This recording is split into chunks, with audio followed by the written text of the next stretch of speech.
8번 다음 글의 기억부터 미음에서 문맥에 맞지 않는 것을 찾아 적절하게 수정한 것은. 이 문제를 풀려면 일단 문맥에 맞지 않는 걸 찾을 수 있어야 돼요. 그런 기본 독해력이 있다면 그냥 쭉 읽어 내려가다가 이거 뭔가 문맥상 이상한데? 그때의 선지를 확인하면 문제를 빠르고 정확하게 풀 수 있습니다. 그냥 무지성으로 지역 있고 선지 보고 니은 있고 선지 보고 디귿 있고 선지 보고 리을 있고 선지 보고 니은 있고 선지 보고 이렇게 풀면 시간이 엄청 걸려요. 자, 반세기 동안 지속되던 냉전 체계가 1991년을 기점으로 붕괴되면서 동유럽 체계가 재편되었다. 동유럽에서는 연방에서 벗어나 많은 국가들이 독립하였다. 이 국가들은 자연스럽게 자본주의 시장 경제를 받아들였는데 이후 몇 년 동안 공통적으로 극심한 경제 위기를 경험하게 되었다. 이후 IMF의 자금 지원을 받게 되는데 이는 갑작스럽게 외부로부터 도입한 자본주의 시스템에 적응하는 일이 결코 쉽지 않음을 보여준다. 크게 어색한 거 없죠? 자본주의가 내부에서 싹튼 게 아니잖아요. 밖에서 받아들이게 된 거고 외부에서 도입된 거죠. 자, 그런데 이 과정에서 해당 국가 국민의 평균 수명이 급격하게 줄어들었는데 이는 같은 시기 미국 서유럽 국가들의 평균 수명이 꾸준히 늘었다는 것과 대조적이다. 이러한 현상에 대해 자본주의 시스템 도입을 적극적으로 지지했던 일부 경제학자들은 자본주의 도입 때문이 아니라고 스스로를 방어해야겠죠.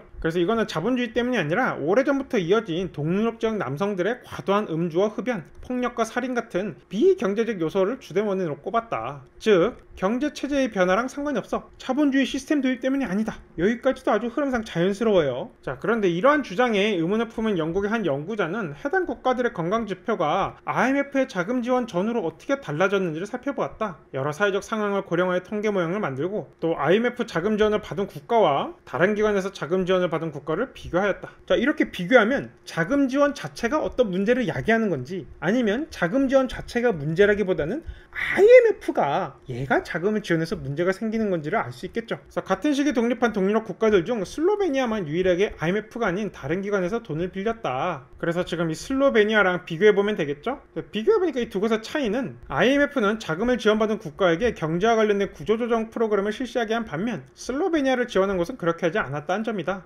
지금 돈 받았다는 건 공통점인데 구조조정을 실시했냐 안 했냐가 차이가 있죠. 그리고 이것이 평균 수명이 급격하게 감소한 것과 어떤 연관이 있지 않을까? 라고 생각하면서 읽어나갈 수가 있어요. 그래서 IMF 구조조정 프로그램을 실시한 국가들은 실시 이전부터 결핵 발생률이 크게 증가했던 것으로 나타났다.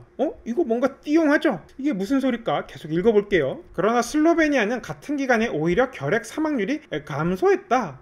지금 앞뒤가 대조되고 있는데 같은 기간 슬로베니아의 결핵 사망률이 감소했다면 앞에 어떤 내용이 나와야 돼요? 결핵 발생률이 실시 이전부터 증가했다가 아니라 결핵 사망률이 실시 이후에 오히려 크게 증가했다. 이런 식으로 나와야죠. 그래야 이게 딱 대칭이 되죠. 그리고 이를 토대로 결론을 내립니다. IMF 구조조정 프로그램의 실시 여부는 실시하냐 안 하냐에 따라서 국가별 결핵 사망률과 일정한 상관관계가 있더라. 이것은 인과관계를 암시하는 거고요. 자, 그래서 읽어보면서 미음이 문맥상 유일하게 이상했으니까 여기까지만 봐도 답이 5번이고요. 이걸 이제 적절하게 수정했는지 선지를 살펴보면 5번 실시 이전이 아니라 이후부터 결핵 발생률이 아니라 사망률이 크게 증가했다로 수정한다. 네, 이렇게 되어야 적절하죠. 그래서 똑같이 자금 지원을 받았지만 구조조정을 실시하면 실시 이후에 결핵 사망률이 크게 증가하고 이제 구조조정을 안 하면 결핵 사망률이 감소하더라. 판단하는 거 별로 어렵지 않았죠?